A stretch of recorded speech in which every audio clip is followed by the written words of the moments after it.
আজকে আমরা ক্লাসিক্যাল মেকানিক্সের একটা ইম্পর্টেন্ট টপিক দেখব, সে নিউটনস লজ অফ মোশনেরই। সেটা কি, motion of a particle under resistive force. মানে একটা রেজিস্টিভ মিডিয়ামের মধ্য দিয়ে যখন একটা কোনো পার্টিকেল যখন পড়ে, তখন সেই পার্টিকেলসটার ইকুয়েশনের মোশন কেমন হবে। মানে বেসিক্যালি সাপোজ আমি একটা কোঅর্ডিনেট যদি ড্র করি, ওকে, এটা আমাদের 3 ডাইমেনশনাল কোঅর্ডিনেট সিস্টেম। সাপোজ এটা এক্স অ্যাক্সিস, এটা ওয়াই অ্যাক্সিস, এটা সাপোজ জেড অ্যাক্সিস, রাইট। এটা আমাদের অরিজিন। এইবার এখানে একটা মিডিয়াম রয়েছে, সাপোজ সেটা জল হতে পারে, সেটা এয়ার মিডিয়াম হতে পারে, কোনো ফ্রি স্পেস নয়। ফ্রি স্পেস নয় মিনস মানে সেখানে এয়ার থাকতো, এয়ারটাকে কিন্তু ফ্রি স্পেস আমরা ধরছি না এখানে, ওকে। মানে এয়ার ড্র্যাগ রয়েছে। সো এখানে একটা পার্টিকেল রয়েছে, একটা পার্টিকেল, এই পার্টিকেলটা সাপোজ এই নিচের দিকে নামছে, ঠিক এই দিক বরাবর নিচের দিকে নামছে। তাহলে যখন এই পার্টিকেল যখন নিচের দিকে নামছে, ঠিক তার অপোজিট দিকে, অপোজিট ডিরেকশনে কি এই যে যে মিডিয়ামের মধ্যে দিয়ে পড়ছে, সাপোজ আমি বলছি এয়ার মিডিয়াম হতে পারে, বা লিকুইড বা ওয়াটার হতে পারে, এয়ার মিডিয়াম হতে পারে, ওয়াটার মিডিয়াম হতে পারে, ওকে। তো একটা মিডিয়ামের মধ্যে দিয়ে পড়ছে, তাহলে ওপরের দিকে কিন্তু একটা সে ড্র্যাগ ফোর্স পাবে। সেই ড্র্যাগ ফোর্সটাকে বলে আমরা কি, রেজিস্ট্রিভ ফোর্স, ওকে। তাহলে উপরের দিকে একটা ড্র্যাগ ফোর্স রয়েছে, আর নিচের দিকে কি, তার ওজনের জন্য পড়ছে। তাহলে নিচের দিকে তার ওজনের জন্য পড়ছে, তাহলে নিচের দিকে ফোর্সটা কী হবে, ওয়েট। তাহলে ওয়েটটাকে আমরা কীভাবে লিখতে পারি, আমরা বেসিক্যালি এর মাস যদি এম হয়, তাহলে ওয়েট মানে নিচের দিকে গ্র্যাভিটি কাজ করছে, gravity acceleration due to gravity যদি জি হয়, মানে অ্যাক্সেলারেশন যদি জি হয়, তাহলে তার ওয়েট কত হবে, এম ইন্টু জি, ওকে। এবং এই উপরের দিকে একটা রেজিস্টিভ ফোর্স কাজ করছে, সেইটাকে আমি সাপোজ ধরছি এফ আর, ওকে। সো আমি একটা পার্টিকেল কনসিডার করে নিয়েছি যার মাস এম, যেটা কি নেগেটিভ জেড অ্যাক্সিস বরাবর কিন্তু পড়ছে। ওপর দিকটা যদি পজিটিভ জেড অ্যাক্সিস হয়, তাহলে নিচের দিকটা নেগেটিভ জেড অ্যাক্সিস হবে, ওকে। তাহলে পরে তার ওজনটা কতখানি হচ্ছে, এম ইন্টু জি। এইবার যেহেতু সে একটা রেজিস্টিভ মিডিয়ামের মধ্যে দিয়ে পড়ছে, ঠিক তার অপোজিট দিকে কিন্তু তাহলে ড্র্যাগ ফোর্স কাজ করছে, রাইট, মানে রেজিস্টিভ ফোর্স কাজ করছে। তাহলে এই রেজিস্টিভ ফোর্সটা কেমন হওয়া দরকার, বেসিক্যালি এই যে রেজিস্টিভ ফোর্স আমরা বলছি যে এফ আর, এটা directly proportional to velocity of the object. কেন? কারণ ভেলোসিটি যত বাড়বে তত কি উপরের দিকে বাধা তত বেশি পাবে। মানে একটা সাপোজ যদি ফ্রি মিডিয়াম হতো, মানে এখানে যদি কোনো এয়ার বা ওয়াটার মিডিয়াম না থাকতো, তাহলে কি এখানে একটা লোহা ফেলো বা একটা পাখির পলক ফেলো, কি মানে পাখির যদি কোনো একটা পালক ফেলা হয়, তাহলে কি একইভাবে নামবে, তারা একই ভেলোসিটি নিয়ে নামবে, কারণ সেখানে কি কোনো এয়ার ড্র্যাগ নেই, রেজিস্টিভ মিডিয়াম বা রেজিস্টিভ ফোর্স নেই। কিন্তু এইখানে যেহেতু রেজিস্টিভ মিডিয়াম রয়েছে একটা, তার মানে কি ওপরের দিকে কি একটা রেজিস্টিভ ফোর্স কাজ করছে, রাইট। তার মানে এইটার ভেলোসিটি যত বাড়বে তত ওপর দিকে কি তত ড্র্যাগ ফোর্সটা কি তত বেশি হবে। মানে ওরকম ব্যাপারটা, ওই ওপর থেকে ঢিল আসছে, যেমন অনেক জোরে যদি ছোড়া হয়, তখন কি হয়, তখন বেসিক্যালি হয় না যে পেছন দিকে আগুন ধরতে শুরু করে যায়। মানে কি ড্র্যাগ ফোর্সটা কি বেশি, রেজিস্টিভ ফোর্সটা কি বেশি, তার জন্য কি আগুন ধরতে শুরু করে দেয়। কেন রেজিস্টিভ ফোর্স বেশি, বেসিক্যালি ভেলোসিটি বেশি। তাহলে ভেলোসিটির সাথে কি ডিরেক্টলি প্রপোর্শনাল হয়, রাইট। তাহলে এই প্রপোর্শনাল তুলতে গেলে একটা কনস্ট্যান্টের প্রয়োজন হয়, তাহলে আমরা সেটা লিখতে পারি কে ইন্টু ভি। কেটা কি বেসিক্যালি এটা প্রপোর্শনাল কনস্ট্যান্ট, রাইট। তাহলে এটা হচ্ছে আমাদের ড্র্যাগ ফোর্সটা। এইবার আমাদের তাহলে ইকুয়েশনের মোশন কেমন হবে, এই যে পার্টিকেলটা বা এই বডিটা, এই বডিটার ইকুয়েশনের মোশন কেমন হবে সেটা আমরা দেখবো, okay. So equation of motion of the particle, basically নিচের দিকে কি কাজ করছে, ওজন কাজ করছে, উপরের দিকে ড্র্যাগ ফোর্স কাজ করছে বা রেজিস্টিভ ফোর্স কাজ করছে। আলটিমেট অবজেক্টটা কি নিচের দিকে নামছে, তাই নিচের দিকেটা আমি বেশি বলতে পারি। মানে ব্যাপারটা আমি এরকমভাবে ভাবতে পারি যে M G minus F R equal to কী হবে, নিউটনস ল, এটা বলছে এম ইন্টু এ অ্যাক্সেলারেশন, তাহলে মাস ইন্টু মানে কী লিখবো, ডি টু, যেহেতু জেড অ্যাক্সিস বরাবর নামছে, তাহলে জেড ডি টি স্কোয়ার। আমি এখানে ভেক্টর দিয়ে লিখলাম না, বাট আমরা কিন্তু ফিজিক্সটা দেখছি। কি ফিজিক্সটা বেসিক্যালি নিচের দিকে নামছে, তাই নিচের দিকের ফোর্সটা বেশি, উপরের দিকেটা কম। যেহেতু এর যে গতিটা কি নিচের দিকেই হচ্ছে, তাই এম জিটা বেশি, তাই এম জি মাইনাস উপর দিকের resistive force equal to mass into acceleration, তাই আমরা লিখেছি, ওকে।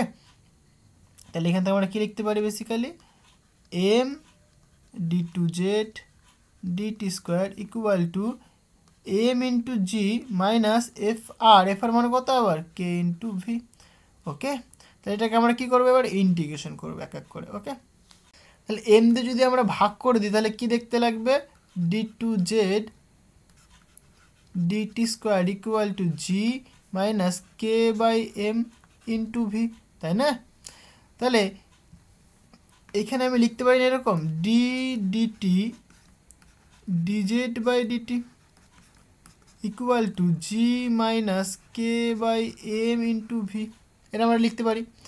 এবার এই ডিজেড ডিটি এটা মানে কি আবার ভেলোসিটি, তাহলে dv by dt equal to g minus k by m into v, তাই না? তাহলে ডিটিটাকে যদি ওইদিকে নিয়ে নিই আর এটাকে যদি ওইদিকে নিয়ে আসি তাহলে কেমন লাগবে দেখতে? ঠিক এরকম হবে, dv by g minus k by m into v, এটা থাকবে ইকুয়াল টু ডিটি। তাহলে এইখানে এবার আমরা কি ইন্টিগ্রেশন নিতে পারি, তাই না? So we take integration. Integration জানতে এখানে একটা কনস্ট্যান্ট আসবে নিশ্চয়ই, সেই কনস্ট্যান্টকে আমি সি ধরলাম, এটা কি ইন্টিগ্রেটিং কনস্ট্যান্ট। ওকে, তাহলে এখানে কি হবে বেসিক্যালি, তাহলে এইটা রয়েছে নিচে, তাহলে আমাদের দেখতে হবে যে এটা ডেরিভেটিভ করলে উপরেটা আসে কি না। তাহলে আমরা কি লগ অফ এটা লিখতে পারবো, তাহলে এটা ডেরিভেটিভ করা যাক। তাহলে এটা ডেরিভেটিভ করলে 0 minus k by m into 1, তাহলে এটা ডেরিভেটিভ করলে পরে এখানে কি আমার মাইনাস কে বাই এম দরকার, তাহলে আমি এখানে এরকম করতে পারি না এটাকে, তাহলে মাইনাস কে বাই এম দিয়ে যদি মাল্টিপ্লাই করি integration dv by m into v, এটা মাল্টিপ্লাই করেছি তাহলে আমাকে তো ভাগ করতে হবে, তাহলে আমরা কি করব, আবার সেম জিনিস দিয়ে ভাগ করে দিলাম equal to dt plus c, তাই না? তাহলে এখানে আমরা কি লিখতে পারবো এবার, এই টার্মটুকুনি সাপোজ এই টার্মটুকুনি ভেতরে রয়েছে, ওকে, মানে এখানটায় রয়েছে suppose minus k by m into dv, তাহলে এটা ডেরিভেটিভ করলে আমরা এই উপরেটা পাচ্ছি। এবার তাহলে আমরা কি লিখতে পারবো এখন, সো 1 ডিভাইডেড বাই এটাকে আমরা যদি করি তাহলে কে ওপরে এম হবে, তাহলে এম একটা মাইনাস থাকছে। ওকে, তাহলে এখানে কি লগ অফ বা এলএনও লিখতে পারি বা সিম্পল আমরা লগও লিখতে পারি, ঠিক আছে, কোনো অসুবিধা নেই। So log of g minus k by m into v that is equal to, এখানে ইন্টিগ্রেশন করলে টি পাবো প্লাস সি। ওকে, এটা আমরা পাচ্ছি। তাহলে এটাকে আরেকটুখানি সিম্পলিফাই করা যাক, আমরা এইটুকুনি টার্মকে আমরা এই ভেতরে ঢুকিয়ে নিই এইদিকে, তাহলে কি হবে basically l n g minus k by m into v that is equal to, so minus k t by m plus, এখানে মাইনাস হবে, এই মাইনাসটা গুণ হচ্ছে, তাহলে minus of c k by m, তাহলে এই পুরোটুকুনিকে আমি আবার একটা কনস্ট্যান্ট ধরে নিচ্ছি। ওকে, তাহলে এইটুকুনিকে আমি ধরছি suppose minus k t by m, suppose বলছি l n of c prime, এই পুরোটুকুনি কী ধরলাম আমরা, l n of c prime. তাহলে কী হবে বেসিক্যালি, এটা যেমন তেমন থাকবে, সুতরাং আমরা লিখতে পারবো বেসিক্যালি, তাহলে এইটুকুনিকে এবার আমি এইদিকে নিয়ে আসতে পারি, তাহলে এল এন এদিকে নিয়ে আসলে মাইনাস হবে, মাইনাস হলে ভাগ হয়, তাহলে g minus k by m into v divided by c prime equal to minus k t by m. সুতরাং আমরা কি লিখতে পারবো বেসিক্যালি, যদি আমরা বোথ সাইডে টু দি পাওয়ার নিই তাহলে হয় বেসিক্যালি এটা g minus k by m into v divided by c prime that is equal to e to the power of minus k t by m, তাই না? তাহলে এই সি প্রাইমটাকে যদি ওইদিকে নিয়ে নিই তাহলে কী দেখতে লাগবে, g minus k by m into v equal to c prime e to the power of minus k t by m, তাহলে এটা ইকুয়াল টু বেসিক্যালি, তাহলে এইটাকে যদি আমরা ওইদিকে নিই তাহলে কী হবে basically k by m into v equal, তাহলে এটার দিকে আসবে, তাহলে g minus c prime e to the power of minus k t by m. এবার এই যে কে বাই এম, এই কে বাই এম দিয়ে আমরা কী করতে পারি, ওই দিকে নিয়ে নিতে পারি, তাই না? সুতরাং আমরা এখানে লিখতে পারবো যে ভি ইকুয়াল টু, তাহলে এম বাই কী হবে এখানে, তাহলে g m divided by k minus, তাহলে m c prime by k e to the power of minus k t by m. তাহলে ভির ফর্মটা কেমন দেখতে লাগছে, ঠিক এইরকম। এখানে সাপোজ আমি যদি ইনিশিয়াল কন্ডিশন পুট করি, তাহলে ইনিশিয়াল কন্ডিশন কি বলছে, ইনিশিয়াল কন্ডিশন ওকে বলছে সাপোজ ইফ যখন টি ইকুয়াল টু যখন 0, তখন আমি বলছি যে ভিটা কী ছিল, v0, ইনিশিয়াল ভেলোসিটি v0 ছিল। ওকে, তাহলে এটা যদি পুট করি তাহলে কী হবে, সুতরাং আমরা এখানে বলতে পারবো v0 ইকুয়াল টু, তাহলে জি এম বাই কে থাকছে minus m c prime by k, এবার e to the power of minus k into 0, মানে 0 হচ্ছে এটা, তাহলে ই টু দি পাওয়ার 0 মানে কত, আবার 1 লিখতে পারবো আমরা, তাহলে সুতরাং এটাকে আমরা শুধুমাত্র কি 1 লিখতে পারি। ওকে, তাহলে এখান থেকে আমরা সি প্রাইমটা বের করতে পারি, সুতরাং সি প্রাইম ইজিক্যালটা কত হবে সেটা দেখা যাক। তো এটা যদি দিকে নিয়ে আসি তাহলে কী হবে, m c prime by k, এটার দিকে নিয়ে আসলাম তাহলে এটার দিকে আসবে, তাহলে g m by k minus v0, right. তাহলে এখান থেকে আমরা সি প্রাইম ইকুয়াল টু বলতে পারি, তাহলে এইটা এদিকে এম বাই কেটাকে এদিকে নিয়ে নেবো, তাহলে কে বাই এম হবে, তাহলে কে বাই এম হলে পরে এখানে কেটে যাচ্ছে, এখানে যেহেতু এটা এম বাই কে রয়েছে ইন্টু কে বাই এম, তাহলে কেটে গেল মাইনাস অফ, তাহলে v0 into k divided by m, তাহলে এইটা হচ্ছে আমাদের কি সি প্রাইমের ভ্যালুটা, তাহলে সি প্রাইমের ভ্যালুটা আমরা এখানে পুট করে দিতে পারি এই ইকুয়েশনটাতে। তো আমরা লিখতে পারবো, সুতরাং কি ছিল basically, v is equal to g m by k, right. So v equal to g m by k minus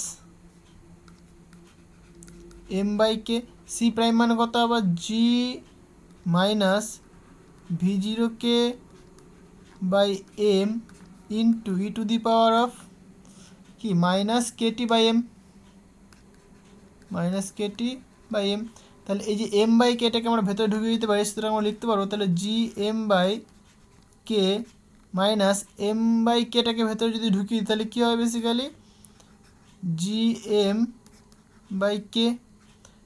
ওকে, তাহলে এটাকে ঢুকিয়ে দিলে পরে এখানে বেসিক্যালি কে বাই কে মানে কেটে যাবে এখানে, তাহলে থাকবে শুধুমাত্র কত v0 into e to the power of minus k t divided by m. Okay, তাহলে এখানে যদি আমরা মাইনাস কমন নিই তাহলে এটা একটুখানি আরেকটু দেখতে সুন্দর লাগবে, মাইনাস কমন এটা প্লাস হয়ে যাবে, তাহলে এখানে v0 minus g m by k into e to the power of minus Katie by m, তাহলে এটা আমরা লিখতে পারবো।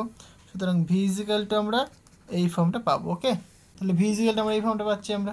এই যে ইকুয়েশন থেকে আমরা একটা জিনিস দেখতে পাচ্ছি যে টি এর মান যত ইনক্রিজ করানো হচ্ছে এর ভি এর মান কিন্তু ডিক্রিজ করছে, কারণ e to the power of minus k t রয়েছে। সাপোজ আমি যদি বলি t tends to infinity, if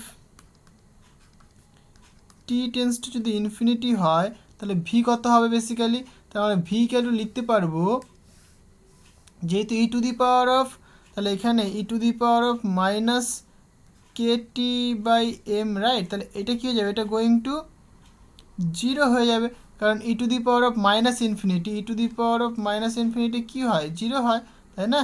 তাহলে আমরা এখানে এটা বলবো যেহেতু টি টেন্স টু ইনফিনিটি, সুতরাং e to the power of minus infinity, তাহলে সেটা কত হচ্ছে 0 হয়ে যাচ্ছে। তো সুতরাং আমরা লিখতে পারবো যে ভি ইকুয়াল টু কি এই টার্মটুকু 0 হয়ে যাবে, তাহলে থাকবে পরে কি শুধুমাত্র জি এম বাই কে, সুতরাং জি এম বাই কে এইটুকুনি পরে থাকবে। এই যে ভেলোসিটিটা, এই ভেলোসিটিটাকে আমরা বলে থাকি টার্মিনাল ভেলোসিটি। ওকে, তাহলে এটাকে ভিটি দিয়ে রিপ্রেজেন্ট করা হয়, সেটাকে বলি আমরা কি terminal velocity. This is called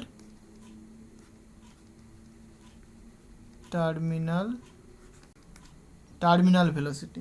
তাহলে আমাদের দরকার কি ইকুয়েশন অফ মোশন, মানে জেড আমাদের দরকার। তাহলে জেড কী করে বের করবো, তা এখান থেকে আমরা কিন্তু জেডের মানটা বের করতে পারি, কারণ আমাদের দরকার কি বেসিক্যালি জেড। জেড কত হবে সেটা আমরা দেখব।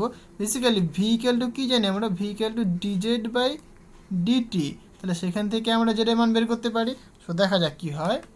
সুতরাং আমরা বলতে পারবো যেহেতু ভি ইকুয়াল টু এটা, তাহলে আমরা লিখতে পারি কি বেসিক্যালি, সুতরাং তাহলে ভি এর জায়গায় আমরা লিখতে পারি ডিজেড বাই ডিটি। ওকে, আর যেমন তেমন থাকলো পরে, তাহলে এম ইন্টু জি বা g into m by k minus v0 minus mg divided by k into e to the power of minus Katie by m. এটা আমাদের কি ভি এর মানটা ছিল, ভি মানে আবার কি ডিজেড বাই ডিটি। তাহলে এখান থেকে আমরা আবার কি করব, জাস্ট ইন্টিগ্রেশন করব, রাইট। তাহলে ডিজেড ইকুয়াল টু আমরা কি লিখতে পারি, ইন্টিগ্রেশন করব আমরা তাহলে m g by k into dt, separate করে করি। তাহলে এইটা একটা ইন্টিগ্রেশন নেব, মাইনাস এইটা একটা ইন্টিগ্রেশন নেব, এখানে v zero minus m g by k, এই পার্টটুকুনি কনস্ট্যান্ট, তাই ইন্টিগ্রেশনে বাইরে নিয়ে নিলাম। Okay, e to the power of minus k t by m into d t. তাহলে এই ইন্টিগ্রেশনটা করলে হয়ে যাবে, যেহেতু আমি আবার ইন্টিগ্রেশন নিয়েছি তাহলে আমাদেরকে একটা কনস্ট্যান্ট নিতে হবে আবার। ওকে, এই কনস্ট্যান্টকে বলছে সি ডবল প্রাইম।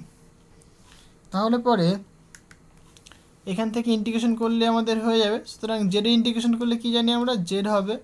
ওকে, তাহলে এম জি বাই কে এটা তো কনস্ট্যান্ট, তাহলে এম জি বাই কে এটা থাকলো, তাহলে যে টির ইন্টিগ্রেশন করলাম টি পেলাম, minus v zero minus m g divided by k, এটা তো কনস্ট্যান্ট থাকলো, ই টু দি পাওয়ারে ডেরিভেটিভ করতে হবে, রাইট। তো ই টু দি পাওয়ার ডেরিভেটিভ করলে কী হয়, ইন্টিগ্রেশন করতে হবে, ইন্টিগ্রেশন করলে কী হয়, e to the power of minus k t by m divided by minus k by m হবে। Okay, plus c double prime. তাহলে এটা আমাদের যেটাই ভ্যালুটা হচ্ছে, তাহলে এটাকে একটুখানি সিম্পল ফর্মে লেখা যায়, right.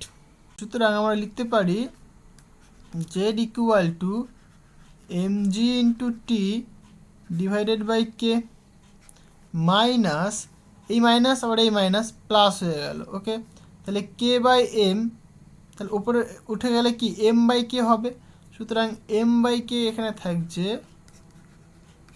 Into v zero minus m g divided by k into e to the power of minus k t divided by m plus c double prime. এইবার আমরা ইনিশিয়াল কন্ডিশন অ্যাপ্লাই করবো আবার। ওকে, সুতরাং ইনিশিয়াল কন্ডিশন কি বলছে, সুতরাং initial condition বলছে যদি ইফ টি ইকুয়াল টু যখন জিরো হবে তখন জেড কতখানি, অবশ্যই জিরো।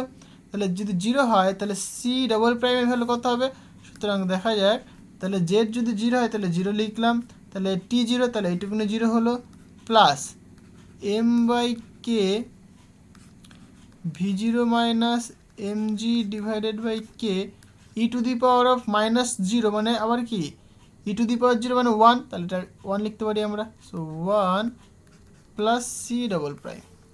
তাহলে এখান থেকে আমরা কি সি ডবল প্রাইমের ভ্যালু বের করতে পারি, সুতরাং c double prime equal to আমরা কি লিখতে পারি, এইটা যেহেতু এদিকে আসবে তাহলে মাইনাস হচ্ছে m by k into v zero minus m g divided by k, right. তাহলে এটাকে ভেতরে ঢুকিয়ে দিলেই হয়ে যাবে। তাহলে মাইনাসটা যদি ঢুকিয়ে দিই তাহলে কি হবে, basically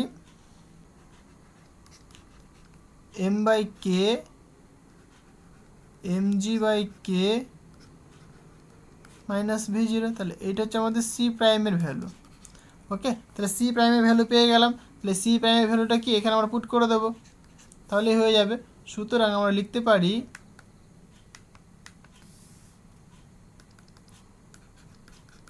Z equal to m g t by k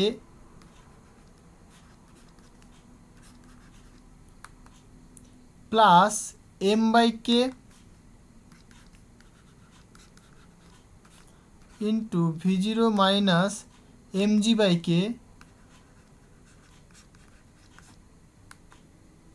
into e to the power of minus k t by m plus c double prime মান আমরা বের করেছি, so plus c double prime বলছে m by k m g by k minus v zero, right. তাহলে এখানে এই দুটো term প্রায় একই রকম না, এখানে কি জাস্ট মাইনাসের হেরফের রয়েছে, তাহলে এখানে যদি আমরা মাইনাস কমন নিই, এখানে যদি মাইনাস কমন নিই তাহলে হয়ে যাবে। তাহলে এখানে আমরা এরকম লিখতে পারি না,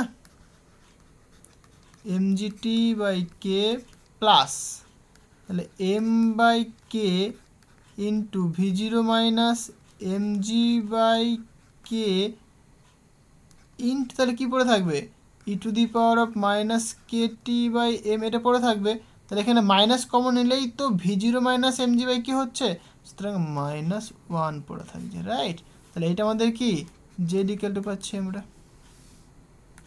তাহলে এটা আমাদের কি জেডের value, basically equation of motion, this is the equation of motion. Okay, so এইভাবে আমরা এই প্রবলেমগুলো সলভ করতে পারি। আজকে এই পর্যন্তই থাক, দেখা হবে আবার নেক্সট ভিডিওতে। Thank you.